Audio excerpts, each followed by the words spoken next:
एक ज़रूरी काम के लिए अपने दोस्त हामिद को फ़ोन किया। सुबह 8 बजे का वक्त था। मेरा ख्याल था सो रहा होगा और मेरी बात सुनने से पहले मेरी शान में नाज़ेबा कलमात कहेगा कि जगा क्यों दिया। मगर फ़ोन का जवाब भाभी ने दिया। कहने लगी, हामिद पोते और पोती को स्कूल छोड़ने गए हैं और फ़ोन साथ नहीं लेकर गए। दोपहर तक मैं अपने मसाइल में उलझा रहा। ज़ोहर के बाद फिर हामिद को फ़ोन किया। पूछा कहाँ हो? कहने लगा, यारा पोते पोती को स्कूल से लेने जा रहा हूँ। मैं हंसा और कहा कि रिटायरमेंट के बाद ये नई ड्यूटी संभाल ली है। कहने लगा, यारा बेटा और बहू दोनों सुबह 7:30 बजे अपने अपने काम पर चले जाते हैं। बजाय इसके कि बच्चों के लिए वैन लगवाएं, मैं खुद ही उन्हें छोड़ने और लेने जाता हूँ। वक्त अच्छा गुजर जाता है।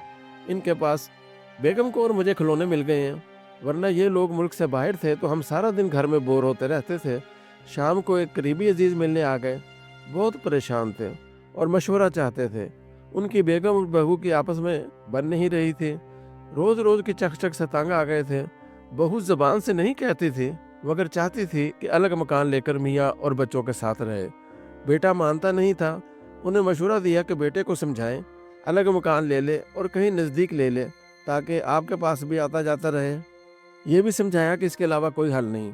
उन्होंने ऐसा ही किया। कहने लगे, अजीब बात है, अब हम मियाँ बीवी जाते हैं तो बहू बहुत अच्छी तरह पेश आती है, अलग घर लेकर खुश है और बिल्कुल बदल गई है।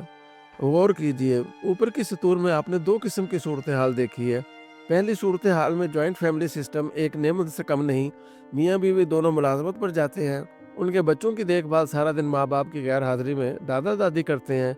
ये सिर्फ देखभाल नहीं, इस देखभाल में दादा दादी की वालहाना मोहब्बत, शफकत, बेपनाह खलूस और बेगर्जी भी शामिल है।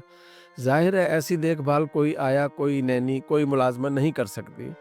दूसरी सूरत हाल में यही जॉइंट फैमिली सिस्टम एक मुसीबत बनकर रह गया है। यहाँ बहू साथ रहने के लिए तैयार नहीं। दूसरे लफ्ज़ों में मुश्तरका ख़ानदानी निज़ाम अच्छा भी हो सकता है और ख़राब भी। हम कुल्ली तौर पर नहीं कह सकते कि ये निज़ाम ख़राब है, इसी तरह कुल्ली तौर पर इसे अच्छा भी नहीं कह सकते।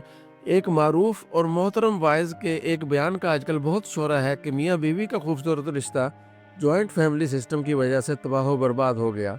हम समझते हैं कि इस तरह कुल्ली तौर पर जॉइंट फैमिली सिस्टम को मतून करना गैर मंतकी है और गैर माकूल भी। ये मोहतरम वाइज का ज़ाती ख्याल या ज़ाती तजर्बा तो हो सकता है, मगर ये ऐसी बात नहीं जिसकी बुनियाद तहकीक पर हो या आदाद शुमार से साबित हो रही हो। कोई ऐसा सर्वे भी हमारे इल्म में नहीं जिससे मियाँ बीवी के रिश्ते की तबाही की सारी जिम्मेदारी जॉइंट फैमिली सिस्टम पर डाल दी जा सके।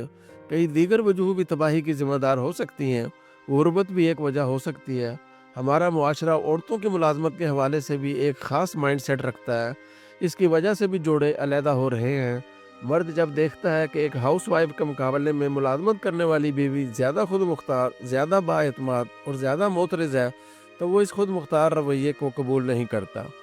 जहेज़ की लालच और ससुराल का मुसलसल माली इस्तेसाल भी औरत एक हद तक की बर्दाश्त करती है और जल्द या बदेर मियाँ से जान छुड़ा लेती है। दूसरी शादी भी घर टूटने का बायस बन जाती है। सबसे बड़ी वजह मर्द की बेवफाई और इधर उधर मुंह मारने की आदत है। एक वजह तशद्दुद भी है। नरीना औलाद का ना होना भी तलाक का बायस बनता है। हमारे ख्याल में मियाँ बीवी के अलग रहने में मर्द को तशद्दुद के मौके ज़्यादा मिलते हैं। जॉइंट फैमिली सिस्टम में मर्द के लिए बेवफाई का चांस भी निस्बतन कम होगा। अमेरिका और दीगर मगरबी मुल्कों में जॉइंट फैमिली सिस्टम न होने के बराबर है। फिर भी इन मुल्कों में तलाक की शरह पाकिस्तान जैसे मुल्कों की निस्बत कहीं ज़्यादा है। अगर मियाँ बीवी के रिश्ते की तबाही का सबब जॉइंट फैमिली सिस्टम है, तो मगरबी मुल्कों में तलाक की शरह ज़्यादा क्यों है? अमेरिका में तलाक की शरह 50% है, बरतानिया में 41% है। फ़ीसद के हिसाब से पाकिस्तान के आदाद शुमार मैसर नहीं, मगर यकीनन मगरबी मुल्कों से बहुत कम है। इस तहरीर का हरगिज़ ये मतलब नहीं कि ये लिखने वाला जॉइंट फैमिली सिस्टम का अलंबरदार है या इसका मुखालिफ। मकसद सिर्फ़ और सिर्फ ये वाज़े करना है कि बगैर किसी तहकीक के और बगैर आदाद शुमार के घर टूटने की ज़िम्मेदारी कुल्लियतन जॉइंट फैमिली सिस्टम पर डालना दुरुस्त नहीं। जॉइंट फैमिली सिस्टम दो किस्म का है।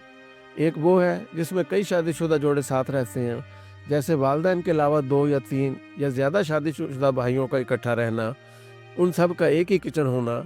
जॉइंट फैमिली सिस्टम की ये किस्म हद दर्जा तकलीफ दे और गैर फितरी है। दूसरी किस्म इस सिस्टम की वो है जिसमें मियाँ बीवी के साथ सिर्फ मर्द के माँ बाप रहते हैं। अगर माँ बाप ज़ईफ़ हैं और मोहताज तो कहाँ जाएं? کیا ہمارے محترم وائز ایسے والدین کے لیے ملک بھر میں اولڈ ہومز بنوا دیں گے؟ انہیں یہ کام کرنا ہوگا، کیونکہ اگر آپ ایک نظام کو کلیتاً تباہی کا سبب گردانتے ہیں تو آپ کا اخلاقی فرض ہے کہ اس کا متبادل بھی دکھائیے۔ چلیے مان لیا آئیڈیل صورتحال یہی ہے کہ ہر شادی شدہ جوڑا اپنے گھر میں الگ رہے، مگر اس غریب معاشرے میں کیا یہ ممکن ہے؟ کیا ہر مرد اپنے ماں باپ کے لیے الگ گھر کا بندوبست کرنے کی استطاعت رکھتا ہے؟ ایک ڈرائیور، ایک کلرک، ایک مزدور، ایک چھوٹا دکاندار مشکل سے ایک گھر کرائے پر لے سکتا ہے۔ اس کے ماں باپ بھی اس کے ساتھ ہی رہتے ہیں۔ وہ مشکل سے اس ایک گھر کے اخراجات برداشت کرتا ہے، دوسرے گھر کے اخراجات کیسے برداشت کرے گا؟ لازم نہیں کہ ہر بوڑھے کی پینشن آتی ہو۔ رہی یہ بات کہ میاں بیوی کے رشتے کی اہمیت والدین اور اولاد سے بھی زیادہ ہے، تو یہ بات کوئی عام آدمی کہتا تو اب تک اس کے خلاف فتوے آ چکے ہوتے۔ محترم وائز ہم سے کہیں زیادہ علم رکھتے ہیں، ہم تو کچھ بھی نہیں، محض طالب علم ہیں۔ انہوں نے یہ ارشاد نبوی ضرور پڑھا اور سنا ہوگا کہ تو اور تیرا مال تیرے والد کا ہے۔ یہ معلوم نہیں کہ حضرت نے یہ بیان کس سیاق و سباق میں جاری کیا۔ گمان غالب یہ ہے کہ ڈسکا میں ایک ساس نے جو ظلم اپنی بہو پر کیا اور جس ظالمانہ طریقے سے اسے قتل کیا، اس بیان کا سبب بنا ہوگا۔ اسی ظالم عورت نے پہلے اپنی بیٹی کو بھی قتل کیا تھا۔ اس کی بہو جوائنٹ فیملی سسٹم میں نہیں رہتی تھی، وہ اپنے میاں کے ساتھ ملک سے باہر رہتی تھی اور اب باپ کے گھر میں تھی۔ اس کی ساس نے قتل کرنے کے ارادے سے اسے باقاعدہ بلایا تھا۔